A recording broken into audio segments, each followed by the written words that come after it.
Hello दोस्तों, एक बार फिर से स्वागत है आपका अपने YouTube channel Narendra Kumar lectures के इस नए वीडियो में। दोस्तों, आज हम लोग देखने वाले हैं कक्षा 10 जो विषय है वो विज्ञान है, और विज्ञान में हम देखने वाले हैं पहला चैप्टर रासायनिक अभिक्रियाएं एवं समीकरण। जैसा कि आप जानते हैं कि जो कक्षा 10 का विज्ञान है यूपी बोर्ड का, वो 3 पार्ट में है। केमिस्ट्री है, फिर उसके बाद बायो है, और फिर उसके बाद क्या है, फिजिक्स है। ठीक है ना। तो हम लोग पहला पढ़ने वाले हैं कौन सा चैप्टर, रासायनिक अभिक्रियाएं एवं समीकरण। ठीक है, इसमें हम लोग रासायनिक अभिक्रिया पढ़ने वाले हैं।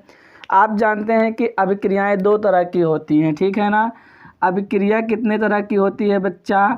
अभिक्रिया 2 तरह की होती है। आपको पता होगा, आपको पता है कि नहीं, पता होना चाहिए। जैसे पहला तो हो सकता है भौतिक अभिक्रिया, ठीक है ना, भौतिक, और क्या होगा, रासायनिक। ठीक है ना, 2 तरह का होता है। तो जो भौतिक होगा ये दूसरा, ये पहला वो दूसरा। भौतिक अभिक्रिया मतलब ऐसी अभिक्रिया होती है, भौतिक अभिक्रिया ऐसी अभिक्रिया होगी कि इसमें जो पदार्थ का गुण होगा वो नहीं बदलेगा। उसकी अवस्था बदल सकती है लेकिन गुण नहीं बदलेगा। उसका जो सूत्र होगा, जो रासायनिक सूत्र होगा, वो बदलने वाला नहीं है। ठीक है। जैसे मैंने कोई कागज़ ले लिया, ये कागज़ है, ये क्या है, ये कागज़ है। अगर मैं इसे टुकड़े टुकड़े में अगर फाड़ देता हूँ तो क्या इसका केमिकल चेंज हो जाएगा? नहीं चेंज होगा। कि चेंज हो जाएगा? नहीं चेंज होगा।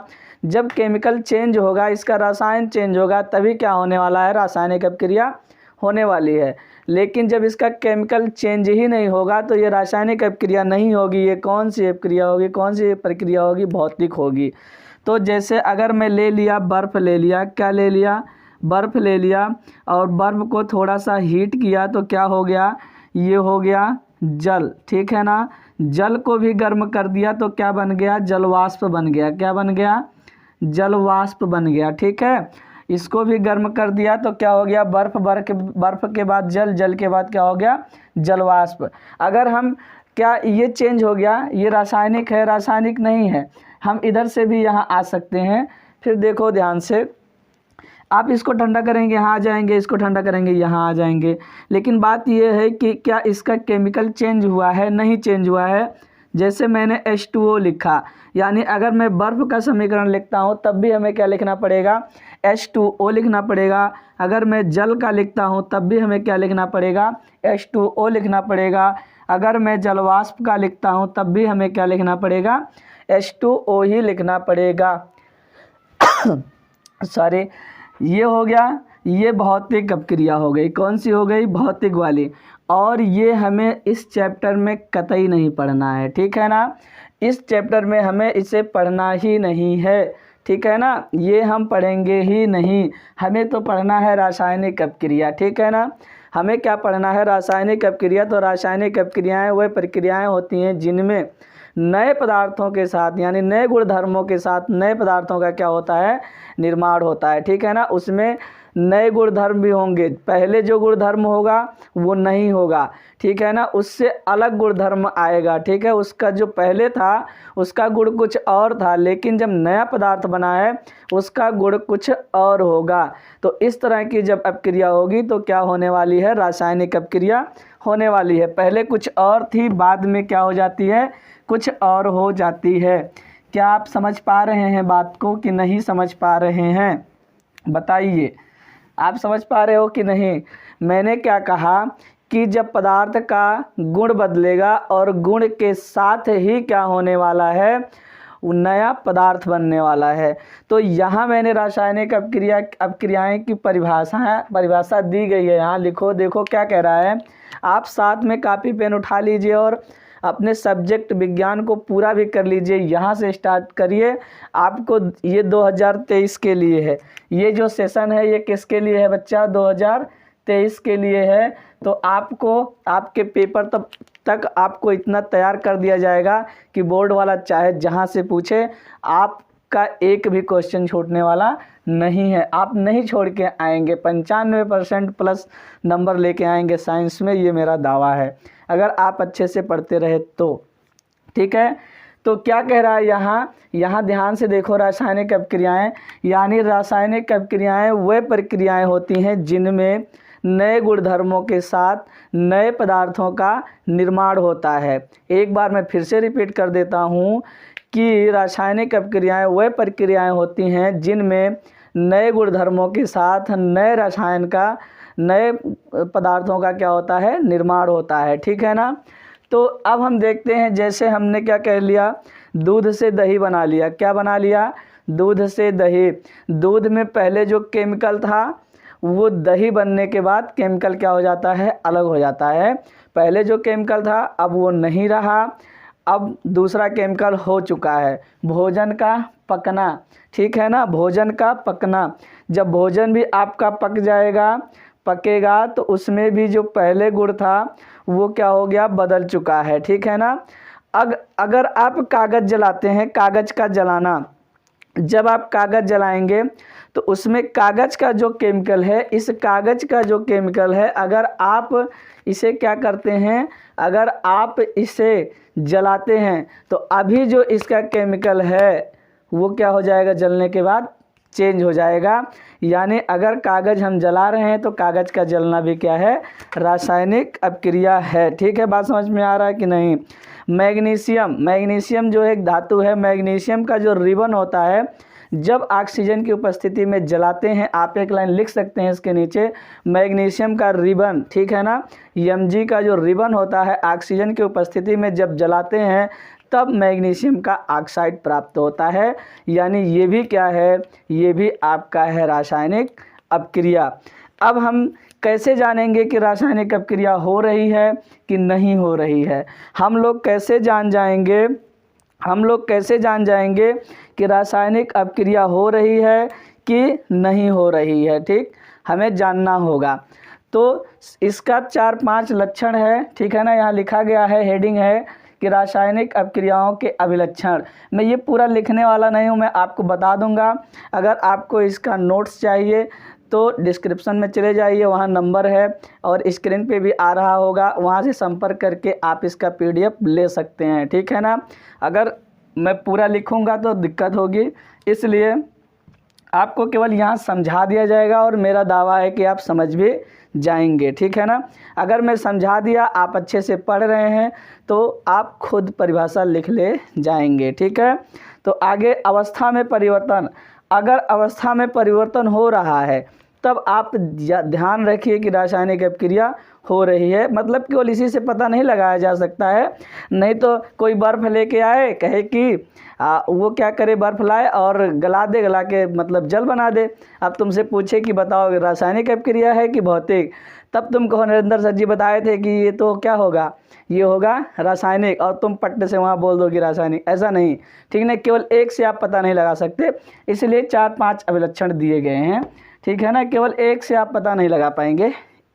अवस्था में परिवर्तन तो उसमें भी हो जाएगा, जैसे आपने देखा बर्फ़ से जल, जल से जलवाष्प। ठीक, तो यहाँ आपको ध्यान देना है कि अगर अवस्था में परिवर्तन हो रहा है तो इसके साथ एक आध लक्षण और ले लीजिए। अवस्था में परिवर्तन, जैसे आप क्या करते हैं, चूना ले आते हैं, चूना ठोस रहता है, चूना क्या रहता है, ठोस रहता है, और उस चूने को पानी में डाल देते हैं। कहाँ डाल दिया, चूने को आपने डाल दिया पानी में। जैसे ही आपने चूने को पानी में डाला, वो क्या हो गया, उसका अवस्था बदल गया। बदला कि नहीं बदला, बदल गया ना।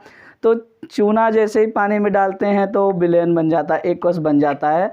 तो कहने का मतलब ये है कि अवस्था में परिवर्तन हो सकता है, ठोस से द्रव हो सकता है, द्रव से गैस हो सकता है, गैस से फिर द्रव या ठोस में बदल सकता है। ठीक है ना। तो पहली बात ये थी कि अगर रासायनिक अपक्रिया हो रही है तो पक्का है कि उसमें तो अवस्था परिवर्तन होगा ही। ठीक है ना, होगा कि नहीं होगा, हो जाएगा अवस्था परिवर्तन। पहले चलो ठीक है, अगला देखो, रंग में परिवर्तन। किस में परिवर्तन, ये बात तो आपने जान लिया कि अवस्था में परिवर्तन होगा ही, अवस्था में परिवर्तन होगा। आपको ये भी जानना ज़रूरी है कि किसमें, रंग में परिवर्तन भी होना चाहिए। ठीक है ना, रंग में भी परिवर्तन होना चाहिए। तो कागज़ का जलना, आप क्या लिख सकते हो, कागज़ का जलना, कागज़ का जलना। अगर आप कागज़ जलाते हैं, क्या करते हैं, कागज़ जलाते हैं, जैसे ही कागज़ आप जलाते हैं, पहले ये किस कलर का होता है, इस कलर का होता है, मतलब किसी भी कलर का हो सकता है, किसी भी कलर का आप कागज़ ले लेंगे, उसका जब आप जलाने का प्रयास करेंगे, जब जलेगा तो रासायनिक अपक्रिया, और जब रासायनिक अपक्रिया होगी कलर चेंज होना ही है। तो आप चाहे जैसा कागज़ लेंगे, जलने के बाद वो क्या होगा, उसका कलर चेंज हो जाएगा, काला ही होगा। क्या आपको जला के दिखा दें? नहीं, जलाने की ज़रूरत नहीं है, ठीक है ना। यहाँ लाइट वाइट ज़्यादा है इसलिए थोड़ी दिक्कत है, जलाएंगे नहीं। फ़िलहाल आप जला सकते हैं। आप जलाएंगे तो देखेंगे कि क्या होगा, वो जो कोई भी कागज़ लेंगे किसी भी कलर का, तो वो काला हो जाएगा लास्ट में जाके। तो रंग में भी क्या हो रहा है, परिवर्तन हो रहा है, ठीक है ना, रंग में। या फिर आप लोहा ले सकते हैं, क्या ले सकते हैं, लोहा। अब काफ़ी दिनों तक रख दीजिए तो उस पर क्या लग जाएगा, जंग लग जाएगा। तो लोहे पर जंग लगना, किस पर, लोहे पर जंग लगना, ठीक है ना, जंग लगना, इसको भी पढ़ना है। तो लोहे पर जंग लगेगा तब भी क्या हो जाएगा, इस तरह की अपक्रिया होगी, ठीक है ना, रासायनिक अपक्रिया होगी। ठीक है, आपने क्या जान लिया, आपने ये जान लिया कि रासायनिक अपक्रियाओं के अभिलक्षण में अवस्था में परिवर्तन, आपने इसका सुहा कर दिया कि अवस्था में परिवर्तन होगा सर जी, तब भी हम जान जाएंगे कि क्या हो रहा है, रासायनिक अपक्रिया। और अगर रंग बदल रहा है सर जी, तब भी हमें पता चल जाएगा कि क्या हो रहा है, अगर रंग बदल रहा है तब भी हम जान जाएंगे कि रासायनिक अपक्रिया हो रही है, ठीक है ना। अब अगला आ जाता है तापमान में परिवर्तन। किस में परिवर्तन आ जाता है, तापमान में। तो बहुत ये बात है कि तापमान में भी परिवर्तन हो जाएगा। आपने देखा है कि तापमान में परिवर्तन हो जाएगा, परेशान ना हो। जैसे आपने ये पानी ले लिया, क्या ले लिया, पानी ले लिया। अब आप क्या करते हैं, पानी लेने के बाद जो आपका चूना होता है, चूना, ठीक है ना, आपने चूना इसमें डाल दिया, बिना बुझा हुआ चूना, ठीक है ना। जैसे ही आप चूना डालते हैं, ये क्या हो जाता है बच्चा, ये क्या हो जाता है, ये पूरा बर्तन हीट हो जाता है, होता है कि नहीं। खैर छोड़ो, जब आपने कागज़ जलाया था, इसे अगर आप नहीं समझ पा रहे हैं तो आप ये जानते हैं कि आपने अभी कागज़ जलाया। जब कागज़ आप जलाते हो तो उसमें से क्या निकलता है, ऊष्मा निकलता है कि नहीं निकलता है। ऊष्मा क्या, तापमान है ना, तो तापमान में भी परिवर्तन हो जाएगा, ठीक। या फिर आप पानी में चूना डाल देंगे तब भी ये प्रक्रिया होगी, आपका ये हीट हो जाएगा। या फिर आप क्या ले सकते हैं, या फिर आप एक चीज़ और ले सकते हैं, आप जिंक ले सकते हैं, ठीक है ना।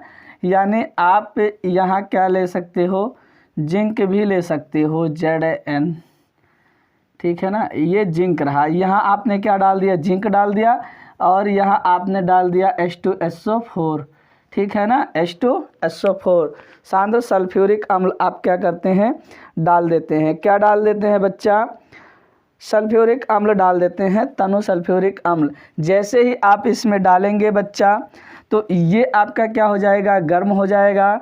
और यहाँ से क्या निकलने वाली है, गैस निकलने वाली है। कौन सी गैस, हाइड्रोजन गैस निकलती है। कौन सी गैस निकलेगी, हाइड्रोजन गैस यहाँ से निकलेगी। जिंक आप यहाँ रखेंगे, इसमें सांद्र यानी तनु सल्फ्यूरिक अम्ल जब आप डालेंगे तो यहाँ ये क्या हो जाएगा, बर्तन हीट हो जाएगा। यानी ये तापमान में क्या हो चुका है, मतलब तापमान में परिवर्तन हुआ है। और यहाँ से गैस निकलने वाली है, यहाँ से क्या निकलेगी, गैस भी निकलेगी। तो आपने ये भी जान लिया, ये भी जान लिया, ये भी, तो आपने ये भी जान लिया कि तापमान में परिवर्तन होगा। हम चूना ले आएंगे अपने घर की पुताई करने के लिए, पानी में डाल देंगे, फिर उसके बाद हम देखेंगे कि उसमें क्या है, उसके तापमान में परिवर्तन हुआ है। ये हम क्या करेंगे, देखेंगे, ठीक है। कोई दिक्कत हो तो आप क्या करिए, वीडियो रिपीट कर लीजिए, जो न समझ में आया हो। अगर आप इसे लिखना चाहते हैं तो कोई बात नहीं है, आप जो नंबर आ रहा है स्क्रीन पे उस पर मैसेज करिए फॉर PDF, ठीक है ना, वहाँ आपको मिल जाएगा, ठीक है ना। PDF के लिए आप क्या करिए, वहाँ PDF लिख के भेजिए पाठ का, और चैनल को सब्सक्राइब कर लीजिए। PDF के लिए चैनल सब्सक्राइब कर लीजिए और शेयर भी कर दीजिए, आपको PDF मिल जाएगा। और ये सेशन 2023 के लिए है, किसके लिए, 2023 में जो बच्चे पेपर देने वाले हैं उनके लिए है। और छेप का बनना क्या बन जाएगा, लेड नाइट्रेट और पोटेशियम आयोडाइड, ठीक है ना। लेड नाइट्रेट और पोटेशियम आयोडाइड जब लिया जाता है तो रासायनिक अपक्रिया होती है, तो लेड आयोडाइड का पीला अवक्षेप प्राप्त होता है, यानी अवक्षेप भी यहाँ मिलने वाला है। और फिर उसके बाद क्या है, गैस का निकलना, ठीक है ना। आप इसमें से 2-3 याद कर लीजिए, ठीक है ना। आपको पता चल जाएगा कि रासायनिक अपक्रिया हो रही है कि नहीं। आपको ये नहीं करना है कि हमें सब याद करना है, इसमें से 3-4 जो महत्वपूर्ण है आप उसे क्या कर सकते हैं, याद कर सकते हैं, और उसी के हिसाब से आप पकड़ सकते हैं कि रासायनिक अपक्रिया हो रही है कि नहीं हो रही है, ठीक है। तो आप क्या करेंगे, अब हमें जानना है गैस का निकलना। तो गैस का निकलना, अभी हम लोग क्या किए थे, कागज़ को जलाए थे ना। कागज़ जब जलाए थे, आपने कागज़ लिया, कागज़ पर माचिस से आग लगाई तीली जलाकर। जैसे ही कागज़ जलने लगता है उसमें से ऊष्मा तो निकलती ही है, कलर चेंज होता ही है, कलर भी चेंज हुआ, ऊष्मा भी निकली। पहले जो रसायन था उस रसायन से अलग रसायन भी प्राप्त हुआ, और आप देखेंगे कि उसमें से धुआं भी निकल रहा है, यानी गैस भी निकल रहा है। अगर आप यहाँ देखना चाहें तो यहाँ भी क्या हो रहा है बच्चा, गैस निकल रहा है। ये सल्फ्यूरिक अम्ल हो गया और ये जिंक हो गया, और यहाँ से हाइड्रोजन गैस क्या हो रही है, रिलीज हो रही है, ठीक है ना। यहाँ से हाइड्रोजन गैस क्या हो रही है बच्चा, रिलीज हो रही है, ठीक है। तो आपने आज क्या क्या जान लिया, अभी इसमें आपने जाना रासायनिक अपक्रियाएँ क्या होती हैं। एक बार रिपीट कर देता हूँ, रासायनिक अपक्रियाएँ वह प्रक्रियाएँ होती हैं जिनमें नए गुणधर्मों के साथ नए पदार्थों का क्या होता है, निर्माण होता है। जैसे कागज़ का जलना, दूध का जमना, दूध से दही का बनना वही होता है। और Mg यानी मैग्नीशियम की पट्टी को ऑक्सीजन की उपस्थिति में आप क्या करते हैं, जलाते हैं। जो भोजन खाते हो, भोजन का पचना भी हो जाएगा आपका क्या, रासायनिक अपक्रिया, ठीक है। फिर उसके बाद आपने देखा रासायनिक अपक्रियाओं के जो अभिलक्षण है, यानी आप कैसे जान जाएंगे कि रासायनिक अपक्रिया हो रही है। तो आप बहुत अच्छे से जान सकते हैं, दिया हुआ है अवस्था में परिवर्तन होगा, रंग में परिवर्तन होगा, और फिर अवक्षेप बनेगा, ठीक है ना। और फिर उसके बाद तापमान में परिवर्तन होगा, गैस भी निकलेगा, और ये सब पांचों आप जान चुके हैं, ठीक है ना। इसमें से कुछ नहीं बचा है। तो आप क्या करिए, यहाँ तक स्क्रीनशॉट ले लीजिए। आप इसके लिए परेशान ना हो, आप व्हाट्सएप पे मैसेज करें कि हमें ये PDF चाहिए, तो PDF आपको मिल जाएगी, ठीक है ना। तो आप इसे नोट करिए, फिर इसके आगे की कहानी बताई जाएगी। ओके, आगे क्या है, आगे देखो क्या कह रहा है। आगे कह रहा है, हम पढ़ने वाले हैं कि रासायनिक समीकरण। बहुत अच्छी बात है कि आज हम जानेंगे कि रासायनिक समीकरण किसे कहते हैं, ठीक है ना। रासायनिक समीकरण देखो किसे कहा जाता है। रासायनिक समीकरण किसी रासायनिक अपक्रिया का प्रतीकों और सूत्रों द्वारा, किसी रासायनिक अभिक्रिया का सूत्रों और प्रतीकों द्वारा निरूपण रासायनिक समीकरण कहलाता है, ठीक है ना। बात समझे कि नहीं, आपको बात समझ में आई कि नहीं आई। ये क्या कह रहा है, किसी रासायनिक अपक्रिया का प्रतीकों और सूत्रों द्वारा निरूपण क्या कहलाता है, रासायनिक समीकरण कहलाता है।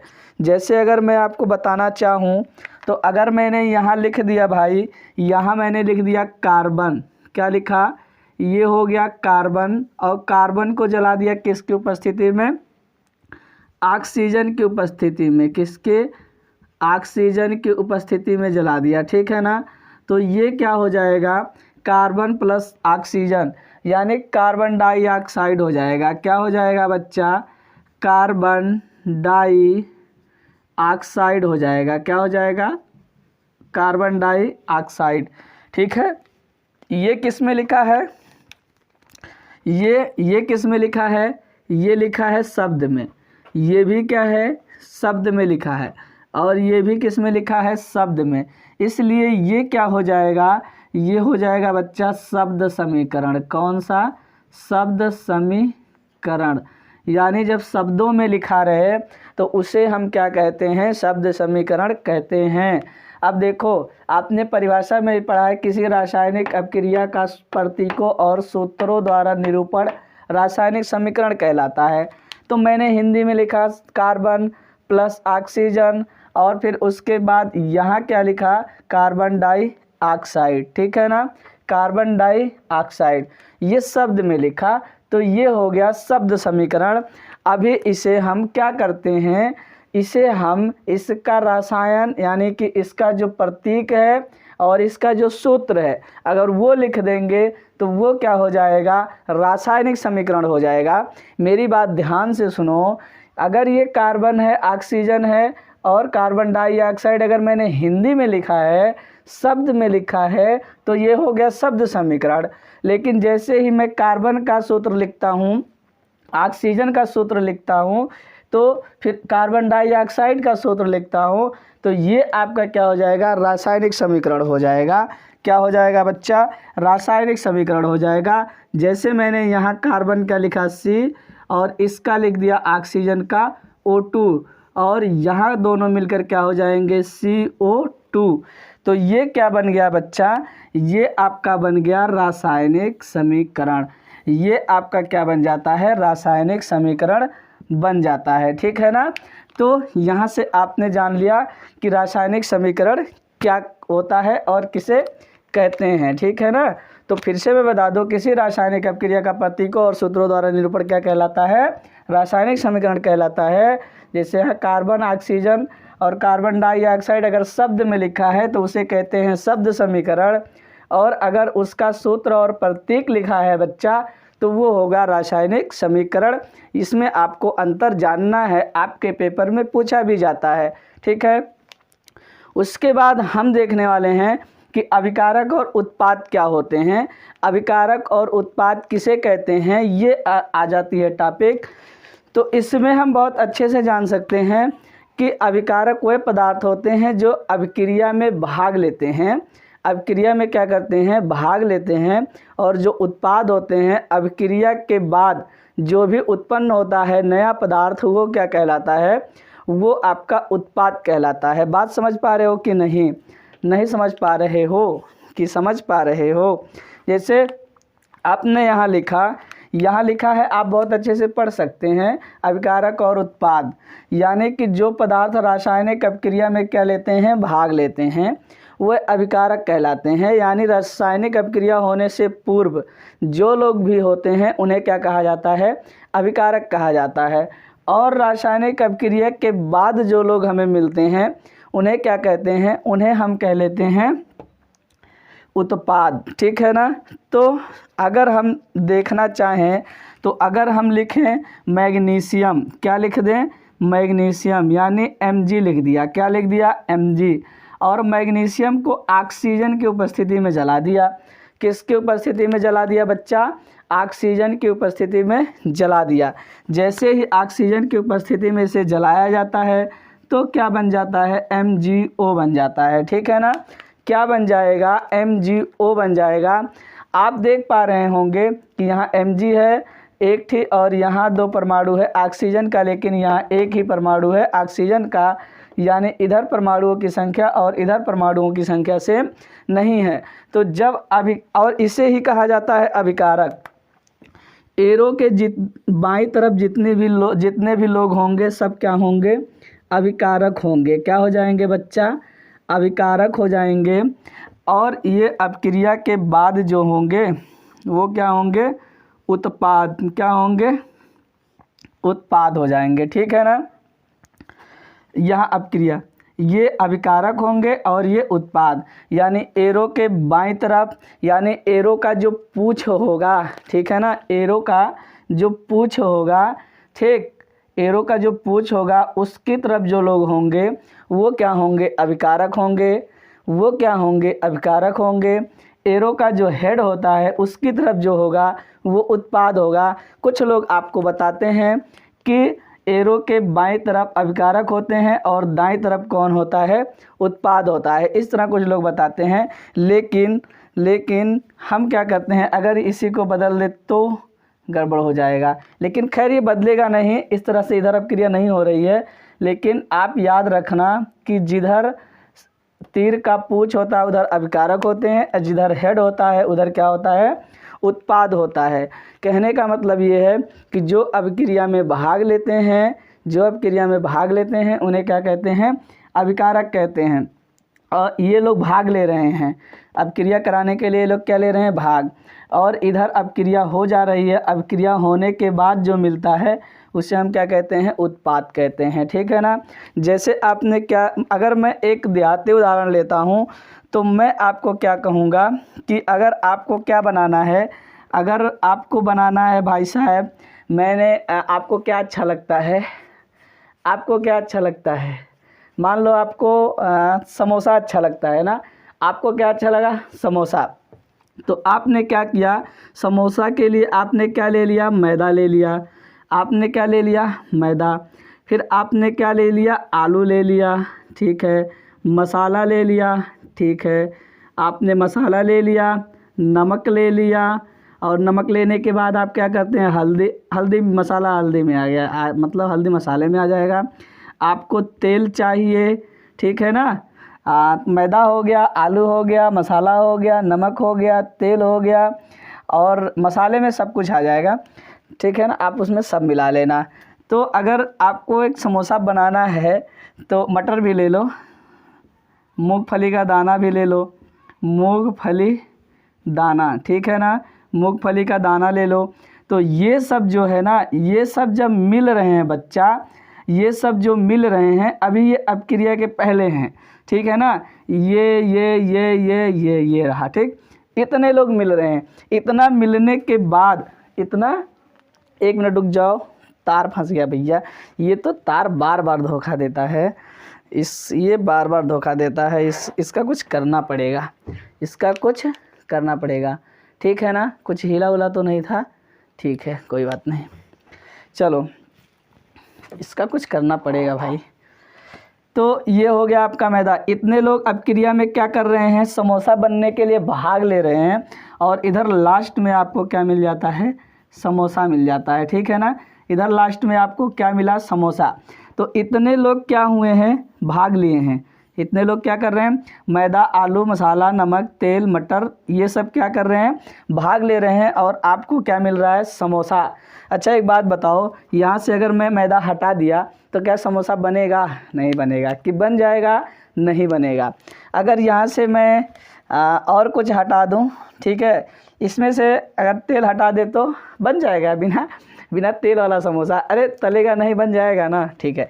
तो यहाँ देखो, ये सब क्या है बच्चा? अभिकारक हैं। ये सब क्या हैं? अभिकारक हैं, ठीक है ना। और ये भाई साहब क्या हैं? उत्पाद हैं, ठीक है ना।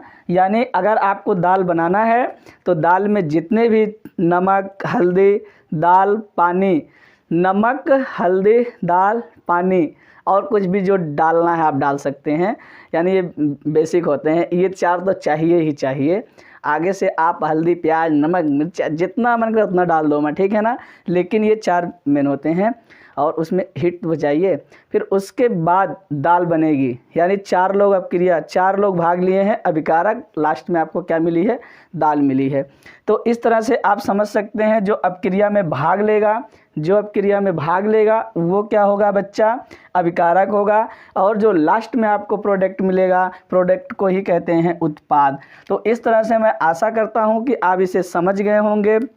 अगर आप नहीं समझ पा रहे हैं तो मेरा आपसे रिक्वेस्ट है कि एक बार वीडियो क्या कर लीजिए बच्चा, रिपीट कर दीजिए, ठीक है। यहाँ तक स्क्रीनशॉट लो। अगर पीडीएफ चाहिए तो व्हाट्सएप नंबर पर पीडीएफ लिख के भेजो, ठीक है ना। अगर भेजोगे तो हो सकता है कि मैं दे दूँ, ठीक, ओके। आगे देखो, आगे आ जाता है संतुलित रासायनिक समीकरण, ठीक है ना। संतुलित रासायनिक समीकरण किसे कहते हैं और असंतुलित रासायनिक समीकरण किसे कहते हैं? आपको ये जानना बहुत ज़रूरी है, क्योंकि बोर्ड पेपर में ये पूछा जाता है कि संतुलित रासायनिक समीकरण और असंतुलित रासायनिक समीकरण में अंतर पूछ लेगा, या फिर आपसे ये दे देगा एक समीकरण और कहेगा कि बताओ संतुलित है कि नहीं है। आपसे पूछेगा तो आपको बताना होगा। अगर आप यहाँ जान जाते हैं, ठीक है ना, तो आप बता ले जाएंगे। अगर नहीं जान पाते हो तब कैसे बताओगे? इसलिए यहाँ आपको हेडिंग लगाना है संतुलित रासायनिक समीकरण और इसे पढ़ना है। तो संतुलित रासायनिक समीकरण किसे कहते हैं? जैसे आपने देख लिया कि एक ऐसा समीकरण जिसमें अभिकारकों और उत्पादों, आपने देखा ना, अभिकारक किसे कहते हैं, उत्पाद किसे कहते हैं, ये आप जान चुके हैं, आपको बताने की ज़रूरत नहीं है। तो वो बताया गया ना समोसा से, हाँ समोसा से बताया गया। समोसा, आलू, बेसन, मैदा, प्याज, जो कुछ भी लगता है सब बताया गया। हाँ, बेसन पता नहीं लगता है कि नहीं लगता होगा, ठीक है। तो ये आप जान चुके हैं। अब जानो संतुलित रासायनिक समीकरण किसे कहते हैं। ऐसा समीकरण जिनमें अभिकारकों और उत्पादों के मतलब तत्व के प्रत्येक परमाणुओं की संख्या क्या होनी चाहिए, समान होनी चाहिए। प्रत्येक परमाणुओं की संख्या जब सेम होगी तो क्या होगा, संतुलित रासायनिक समीकरण होगा। एक बार मैं फिर से बता देता हूँ कि ऐसा समीकरण जिसमें अभिकारकों और उत्पादों के प्रत्येक, ठीक है ना, प्रत्येक तत्व के परमाणुओं की संख्या क्या हो, बराबर हो। यानी अभिकारक जो लिखा है उधर और इधर जितने भी तत्व हैं उनके परमाणु सेम होने चाहिए। अगर सेम नहीं है तो वो असंतुलित हो जाएगा, अगर सेम है तो वो क्या हो जाएगा, संतुलित हो जाएगा। जैसे अगर मैंने ले लिया जिंक, क्या ले लिया, जिंक। आप जान चुके हैं कि मैंने क्या लिया, अभी जिंक लिया, Zn, ठीक है ना, जिंक ले लिया। और फिर आपने ले लिया सल्फ्यूरिक अम्ल, क्या ले लिया, H2SO4, ठीक है ना। आपने क्या लिया, जिंक लिया और सल्फ्यूरिक अम्ल लिया, ठीक है ना। अब आप क्रिया कराते हो तो ये जिंक यहाँ चला जाएगा, हाइड्रोजन रिलीज हो जाएगा, तो ये हो जाएगा ZnSO4 और फिर यहाँ से कौन निकल जाएगा, H2 गैस है, निकल जाएगा। अभी आपको बताया जाएगा ये सब। अब ध्यान देने वाली बात ये है कि इसका नाम है जिंक और इसका नाम है सल्फ्यूरिक अम्ल। क्या नाम है इसका, सल्फ्यूरिक अम्ल, ठीक है ना। ये क्या है, सल्फ्यूरिक अम्ल है, ठीक है ना, जिसे आप क्या कह सकते हो, हाइड्रोजन सल्फेट कह सकते हो, ठीक है ना, हाइड्रोजन सल्फेट आप कह सकते हैं। और यहाँ आपको क्या मिल चुका है, अब ये जिंक का मिल चुका है। पहले तो ये हाइड्रोजन था ना, तो हाइड्रोजन का सल्फेट था, अब ये विस्थापित कर दिया है जिंक हाइड्रोजन को, तो ये क्या बन चुका है, अभी तक ये था जिंक का सल्फेट, सॉरी हाइड्रोजन का सल्फेट, अब ये हो चुका है जिंक सल्फेट। क्या हो चुका है, जिंक सल्फेट हो चुका है। और ये आपका क्या है, हाइड्रोजन गैस है, कि क्या है, हाइड्रोजन गैस। अब ध्यान से सुनो, मैं आपको बताता हूँ संतुलित कैसे होता है। मैंने क्या देखा, यहाँ देखा कि जिंक कितना है, तो इसके आगे एक है, तो जिंक हमें उधर भी कितना चाहिए, एक चाहिए। अगर आपने समोसे में 5 मटर डाला था उसके मसाले में, अगर एक समोसा बना रहे हो तो आपको उधर 5 मटर समोसे में मिलना चाहिए कि नहीं मिलना चाहिए, मिलना चाहिए, ठीक है ना। अगर आपने धनिया 50 ग्राम मिलाया है तो उधर भी 50 ग्राम समोसे में मिलना चाहिए, ठीक है ना। तो ये है, इसीलिए बराबर करोगे अभी। तो जिंक आपने यहाँ कितना दिया था, 1, तो हम देखते हैं जिंक यहाँ कितना है, 1 ही है, ठीक, कोई बात नहीं। हमने हाइड्रोजन यहाँ कितना दिया था, 2 दिया था। अब हम उधर देखते हैं कि हम लोग हाइड्रोजन पाएँ कितना, तो कितना है, 2 है, हाइड्रोजन क्या है, 2 है। अब हम देखते हैं कि हमारा SO जो है वो कितना था, जो S था वो 1 ही है, S कितना है, 1। अगर हम देखें O, तो O यहाँ 4 था, यहाँ भी O क्या है, 4 है।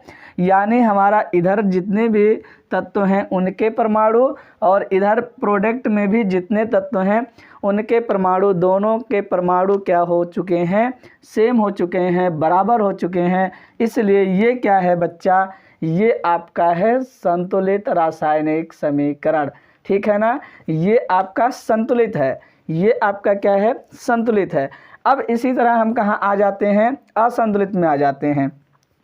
असंतुलित क्या कहता है, कहता है कि ऐसा रासायनिक समीकरण जिसमें अभिकारकों और उत्पादों के प्रत्येक तत्व के परमाणु असमान हो, तब वो क्या कहलाएगा, असंतुलित। जैसे यहाँ आपने देखा इधर जितने भी जिंक के परमाणु हैं, हाइड्रोजन और इसके S और O के जितने भी हैं वो इधर भी क्या हैं, सेम हैं, इसलिए तो ये संतुलित हो गया।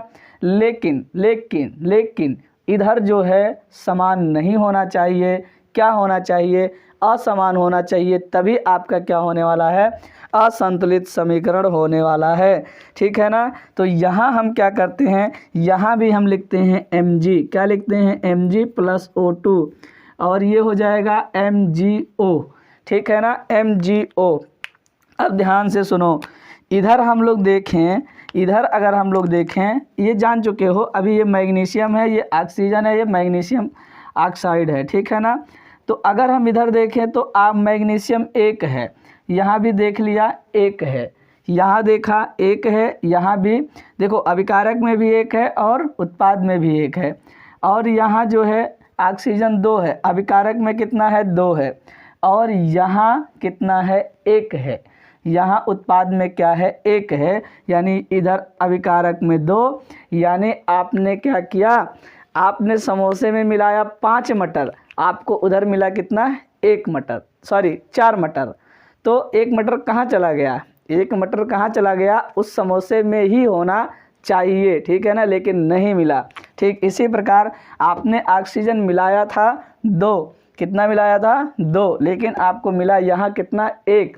तो ये क्या है बच्चा, ये संतुलित नहीं है, ये संतुलित नहीं है भाई साहब। तो ये क्या है, ये है आपका असंतुलित रासायनिक समीकरण। और इस तरह का जहाँ भी समीकरण मिले उसे कहते हैं बच्चा कंकाली समीकरण। उसे क्या कहा जाता है, कंकाली समीकरण, ठीक है ना, कंकाली समीकरण। तो ये आपका हो जाएगा कंकाली समीकरण। तो कभी कभी बोर्ड जो है वो आपसे पूछता है कंकाली समीकरण किसे कहते हैं, कभी कभी आपका बोर्ड पूछता है असंतुलित रासायनिक समीकरण किसे कहते हैं। तो दोनों का मतलब यही है, ठीक है ना, दोनों का मतलब यही है। तो वीडियो अगर आपको अच्छा लगा है लाइक कर दीजिए, शेयर कर दीजिए, चैनल को सब्सक्राइब कर दीजिए, और साइंस का आप टाइम बता दें कितने बजे आपको वीडियो रोज़ दिया जाए, ठीक है। आप वीडियो कितने बजे आपको चाहिए साइंस का वो आप कमेंट बॉक्स में बता दें, फिर उसके बाद डेली उसी टाइम पे आपको विज्ञान कक्षा 10 का जो है वीडियो प्रोवाइड कराया जाएगा, ठीक है। तो मैं चाहता हूँ, मेरी दिली इच्छा है कि आप इस समोसे से ये सब याद कर लेंगे, और मैं सेशन आज यहीं तक रखना चाहता हूँ, फिर आगे आपको कल बताया जाएगा इससे आगे का ठीक है ना, इससे आगे का। अब देखो बराबर करने के लिए इसे संतुलित करना पड़ेगा, ठीक है ना, क्योंकि द्रव्यमान संरक्षण नियम यही कहता है, ठीक है ना। उसे हम क्या करेंगे, संतुलित करेंगे। तो संतुलित अगर आपको करना होगा तो ये तो कंकाली है, इसकी बात छोड़ दो, अलग से कहो तो मैं बता सकता हूँ। जैसे आपने यहाँ Mg ले लिया और प्लस O2 ले लिया, और यहाँ MgO हो गया, ठीक है ना। तो आप क्या कर सकते हो, यहाँ 2 लगा सकते हो, तो 2 Mg, और यहाँ भी 2 लगा सकते हो। देखो 2 Mg हो गया, 2 Mg हो गया, 2 ऑक्सीजन और 2 ऑक्सीजन। इस तरह से आप संतुलित इसे बना सकते हैं, इसमें कोई दिक्कत वाली बात नहीं है। लेकिन ये फिलहाल आपका क्या है, यहाँ आपका कंकाली है या असंतुलित है। जब संतुलित करोगे तब ऐसा हो जाएगा, ठीक, कोई दिक्कत नहीं। तो अब हम क्या करते हैं, यहीं तक रखते हैं। आपसे रिक्वेस्ट है कि वीडियो लाइक कर दीजिए, चैनल को सब्सक्राइब कर लीजिए, और अपने दोस्तों के पास शेयर कर दीजिए। जितने भी दोस्तों का, आपका दोस्त लोग का जितना भी ग्रुप है ना, सब में शेयर करो, सब में भेजो, सब लोग पढ़ें, ठीक है ना। तो आज के लिए हम इतना ही रखेंगे, फिर कल मिलेंगे, तब तक के लिए जय हिंद।